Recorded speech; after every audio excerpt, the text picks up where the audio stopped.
Well, now we've discussed handwriting in education, it's time to put it into practice. As we know, handwriting can reveal personality traits and it doesn't always follow the same rules. Your Z might resemble the number 3. Perhaps there's a loop in your K. Maybe your capital G has a tail. Of course, this just refers to the Latin alphabet, which is the backbone of most Western languages. But what about those that use a different set of symbols, the ones that read from right to left? And my producer, Holly, decided to challenge herself to a lesson in a language that she's never spoken or indeed written, Arabic. Hoping to discover the challenges of writing in a different language, she heads to the School of Oriental and African Studies in London to meet Arabic teacher Mariam Michtawi. أنا مريم. أنا مريم. أنا أنتِ. أنا مريم. أنتِ. أنا هولي. ممتاز. أنا اسمي مريم. أنتِ. أنا اسمي هولي. مرحبا. مرحبا. مرحبا. In the Arabic language, the students struggle sometimes with some letters like the emphatic and the non-emphatic letters. For example, the difference between the letter sa and the letter so. So sa and so. You know, some students will find it difficult to find this. The difference between the letter alif, a, and a.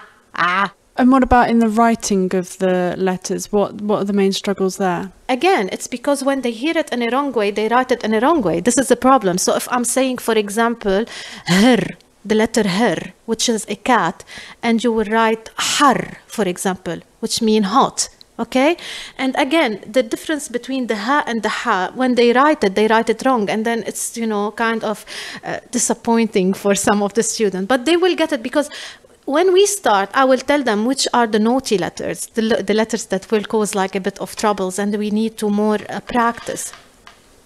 When I'm talking about 28 letters and about 2 groups, we have a group of 22 letters and a group of 6 letters. On the first lesson, I always start with the non-connectors, the 6 letters, because it's easy to manage and because they are non-connectors. When I say non-connectors, it means are selfish letters that we can never attach, especially from the front side. We only can attach them from the back side. So is handwriting very strict in Arabic? Because I know in English, everyone writes very, very differently. Some people join, some people don't. And so with these non-connectors and connectors, I guess it's quite strict as to how you can write things. Because if you have to correct it to connect it when you need to connect it to look right. Otherwise, you're handwriting the word you're writing is spelling wrong, you know, and no one will be able to read it. So you have to connect it right. In countries where they speak Arabic, how is handwriting taught? Writing, it's united in all the Arabic countries. So it's the one way of writing all the letters. We have the problem, not a problem, but we have different kind of spoken languages between the, for example, the Levantine and the Egyptian colloquial.